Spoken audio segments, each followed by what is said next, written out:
you what it's like in these North Carolina mountains. I just got on I-26 west, trying to get up this hill. I'm doing about 23 miles an hour, pedal to the metal. This is all I can do.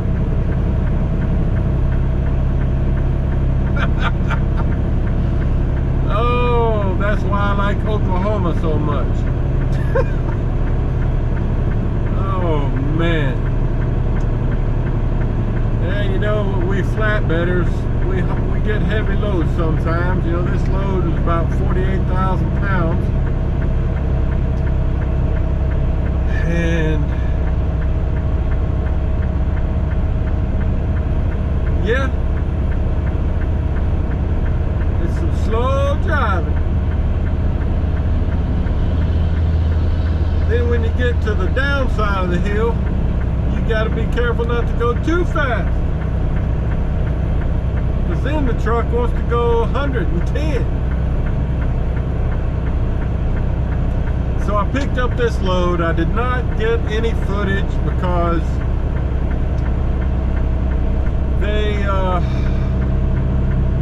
let's see, I asked somebody in there, and they said, oh no, you're not supposed to have any footage. And they did have a sign up to no cameras, no cell phones. So I just kept it off while I was in there. But it's another load of billets, like I picked up a few weeks ago down in Georgia, and it delivers to Sikeston, Missouri, home of Reeves Boomland. So I'll get it there tomorrow morning sometime, and then they'll probably send me down to Blytheville or Osceola, Arkansas, to get a home load.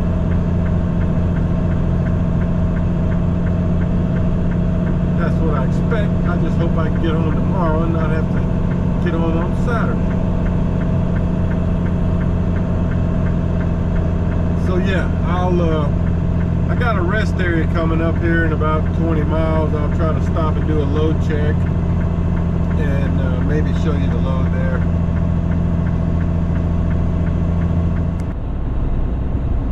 Well, folks, I just crossed into Tennessee from North Carolina. I'm on I-40 west. This has been an afternoon of botched traffic. I just broke free from about an hour and a half stretch there where I went, I don't know, maybe 3 or 4 or 5 miles in an hour and a half.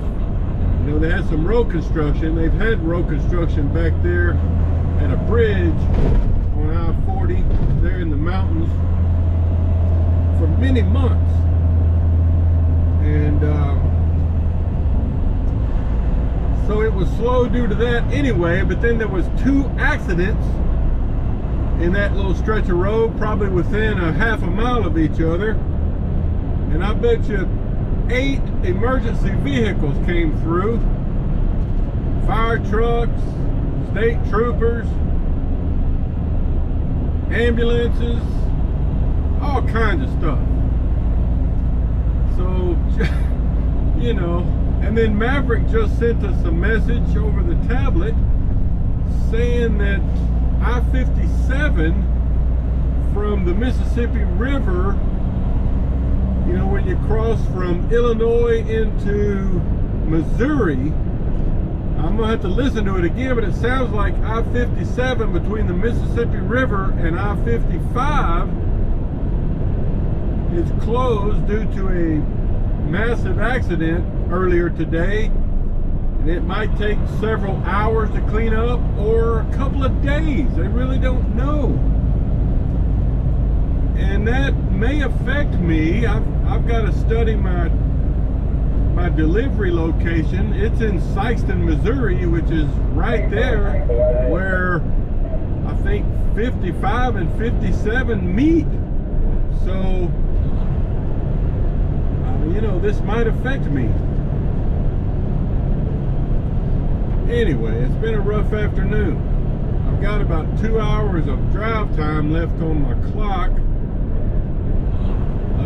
So I'm going to stop at a rest area up here in about, oh gosh, how far is that rest area? 20 miles it says. And try to pick out a target now that I've broken free from the traffic clog. Anyway, pretty scenery, but man, rough afternoon.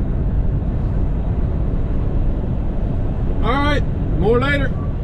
All right, guys, I'm parked here near Knoxville, Tennessee at a Pilot. Got a shower, feeling good. But I wanted to show you this load. So I got 2 layers of billets, similar to what I had a few weeks ago from down in Cartersville, Georgia. These are a little smaller, I think. I think there's 20 or 21 of them. So what I did here is I kind of treated these like we would have a load of steel bar from Fort Smith. So I put a belly wrap around the bottom and the top on each end, and then 4 chains over the top with coil pads. So there's belly wrap over the bottom and the top. So, and I got 6 timbers. They wanted 3 timbers on the bottom, 3 timbers on the top. And everything has ridden very well, very tight. You know, most people, in fact, the loader said just to throw straps over. But, you know, and you could do that, it'd probably be fine. But if I did do that, I would have built a bulkhead. It probably wouldn't have been quite tall enough, but it'd have been tall enough to do a decent job. So here's a view from the back. I need to back up a few feet. I got some room back here. So there's 1, 2, 3, 4, 5, 6, 7, 8, 9, 10, 11. Yeah, 21 of them. And this goes to Sikeston, Missouri. You can see I got over center binders with pads under the chains just for grip. And they're all nice and tight. All right, well, I'll see you tomorrow. Okay, folks, a little update for you. I just got onto 55 North here in the boot heel of Missouri, just a little bit north of the Hayti rest area. Stopped there, did a load check. I'm about 45 minutes from my customer in Sikeston, Missouri. So I drove this morning. I left, you know, I was just east of Knoxville, Tennessee. Left out about 4:40-ish. And man, I'm tired. Let me turn the CB off. Rain some. And the thing is, you know, I think I mentioned this yesterday, but that section of I-57 over here between the Mississippi River, between Illinois and Missouri, that little stretch of 57 was closed yesterday, and I had decided that if I couldn't confirm that it was reopened by the time I got close to Nashville, that I was going to just take 40 west over to Jackson, Tennessee, and then cut up 412, which is what I did, because I did not get confirmation soon enough that it was open. It is open, but I didn't find that out till after I'd already taken my newly plotted course. So, you know, I ended up probably traveling an hour farther because of that, but like I said, you know, not knowing that that road was open, I just thought this would be the best alternative. But anyway, I'm glad they got the road open back up. Sounded like it was quite a mess over there. Like a 30-car accident of some sort because of the fog. But another interesting thing about this trip is, and I didn't realize this until a couple hours ago, but I was looking at my clock. You know, just you do that while you're driving to make sure you got time to get where you're going and things like that. And I do have time to get to my customer before my 8-hour clock would require that I take a 30-minute break. So I'll take my 30-minute break there while I'm unsecuring, getting unloaded. But here's the problem. I've only got 4 hours and 5 minutes left on my 70-hour weekly clock. And 42 minutes of that still driving to the customer. So I called the fleet manager a couple hours ago and I said, Paul, I just realized this, but I don't have much time left on my 70-hour clock. What do y'all plan on doing with me? He said, I don't know yet. We'll see. Oh, man. So anyway, about 30 minutes ago, I got a message from him saying to Deadhead. Once I deliver up here in Sikeston, Missouri, they're deadheading me back to North Little Rock, which is great because, I mean, I may have enough time. I probably won't have enough time, I guess, unless I get unloaded really quick. But, you know, I may have to PC half an hour or something. We'll see how it goes, but I definitely didn't have time to go anywhere after this delivery and get reloaded and get home, for sure. So I guess they just decided to send me to North Little Rock, and they'll probably have me pick up, you know, do a repower swap with another driver, or pick up a load from a driver that may have had to put his truck in the shop or something like that. If not, I'll just come out Monday morning empty. Either way. So I'm glad they did that, because I was starting to kind of fret over that. All right, well, I'll show you some more when I get to my customer. Oh yeah, one other thing I wanted to mention. I got an email earlier this morning from Jake. He is a new referral student. He sent me an email letting me know that he started his securement training there at the Maverick North Little Rock yard this week. He's from Searcy, Arkansas, and I've mentioned him before, but he already got his CDL up there at the Arkansas State University in Newport, Arkansas. So congratulations, Jake. You got a couple of weeks of that training there, and then you'll be on a trainer truck, and before you know it, you'll be out solo in your own truck. So glad to hear you progressing along nicely. All right. Hey guys, I just wanted to talk about something that is on my mind. You know, you get that a lot out here as a truck driver. You got plenty of time to think. I just heard that old country song by Ronnie Millsap. And this has always bothered me.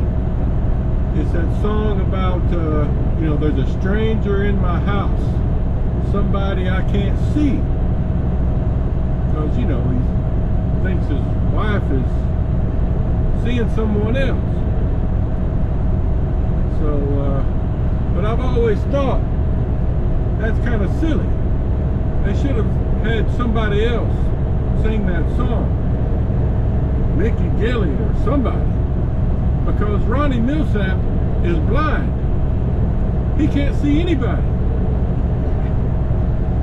So that song has always not made much sense to me. What do you think? Okay guys, giving you a little shot of the unload here. Kind of a different kind of a forklift. He said he's going to get, you know, several off at a time. I can see now he's got 5. So this is it. Kind of a small place. I almost didn't see it. You know, it's kind of tucked back here off the road behind some other buildings. So just giving you a shot of it.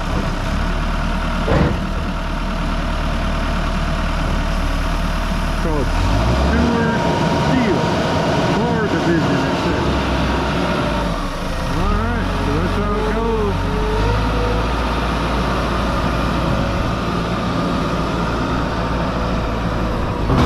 Kind of a sideways forklift.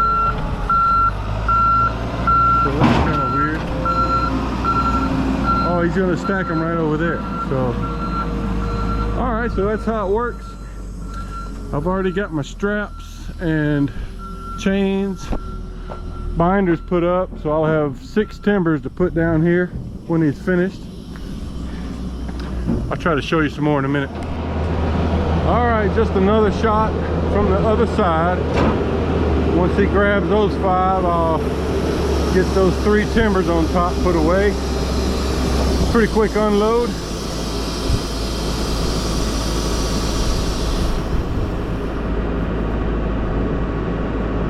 That's how it works. I'm gonna try to ask them what they do with this stuff, you know, what they make here. All right, that's a bit of unload for you. All right, folks, so I'm unloaded, sent in my paperwork. Now I've got the Deadhead order to the Maverick North Little Rock yard. Home load, without a load. GPS says it'd take me 4 hours and 7 minutes. I have 2 hours and 45 minutes on my 70-hour clock. So I'm gonna have to get out some magic dust and get there. But I was talking to one of those guys back there. He didn't want to be on camera, but he was telling me what they do. He said they take those bars that I brought them, or billets as they were called, and they cut them in half, and then they mill them to smooth out 2 of the 4 edges. Then they drill a hole on each end, you know, through the bar, and then they ship them to Africa, where they get used as he called them stir sticks in the some sort of aluminum processing over there. So there's a little info for you. Then he said they have some other similar type billets that they cut in half and basically do the same thing, except they cut them in halves instead of fourths, and then they send them to some local company. Oh, I may never get out onto this street. Anyway, more down the road. All right, everybody. Woo, this has been a long day. I drove from a little bit east of Knoxville, Tennessee to Sikeston, Missouri, and kind of took the long way, remember, because of that road closure. And then made my delivery, and then deadheaded here to North Little Rock. And I had to PC about the last hour to get here because I ran out of time on my 70-hour clock. Been a long week. Glad to be done. I'm ready to get out of this truck. So here's the Maverick Driving Academy to the right.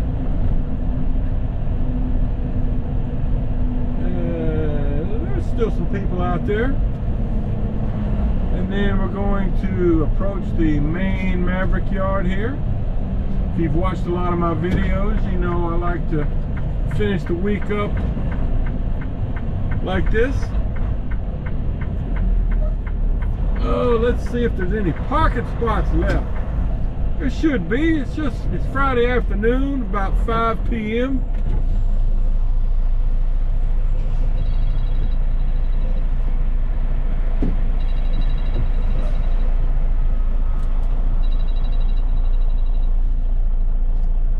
There looks like a driver getting some of his stuff out of his truck. I don't need to go over to Supply for anything.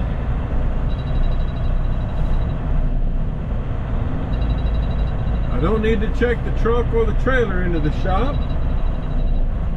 So that's good. Well, I was hoping there would be a parking spot right in this area, but because I'm parked over there in the small lot, fenced-in lot, but there's not. And there's not any in the second tier either. So here's the training building if you come to Maverick. You'll do a lot of your training in that building right there.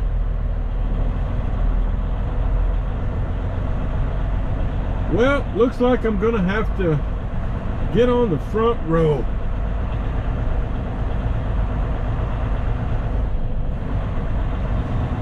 Well, let's just go right here. And I'm empty, so I don't have any load to show you.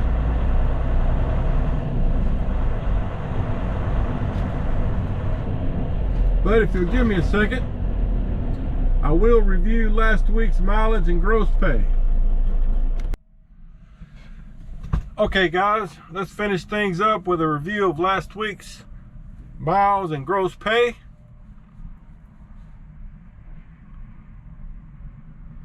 So first we'll get to the mileage. It wasn't a huge week. The week I'm finishing now will be a big week, but last week, if you remember, I didn't leave out until early Monday morning, pretty early, you know, maybe 4 o'clock or something. And then got home on Thursday afternoon. So it was a short week. Had a nice weekend though. So the miles were 1,658. 1,658. And the pay, gross pay, was $1,318.69. 1318.69. So that's how it goes. Short week, more home time, smaller paycheck. Oh man, but this, like I said, this week, shoot, I'll be pushing probably 2,900 or so this week, maybe 3,000. And I wanted to mention real quick, Jeremy, who should have probably finished his final evaluations here probably yesterday. So congratulations, Jeremy, from Muscle Shoals, Alabama. And oh, let's see, Jake from Searcy, Arkansas got started. I think I mentioned him earlier today. He's got his CDL, so he started securement training here earlier this week. And then there's Doug from Tulsa that should have finished out his final evals a couple days ago. So thank you to both of you guys, or all 3 of you guys really, for using me as your referral. I really appreciate that. Thanks a lot. And hope to run into you out on the road somewhere. So that's it, guys. I don't have a load. I'm empty. So what I'm thinking will happen is they may contact me over the weekend and tell me they've got a repower for me. If not, I'll just come out Monday morning and start with probably go to Malvern. get a load. But right now I'm empty, so I'm gonna go home and rest. See you next week.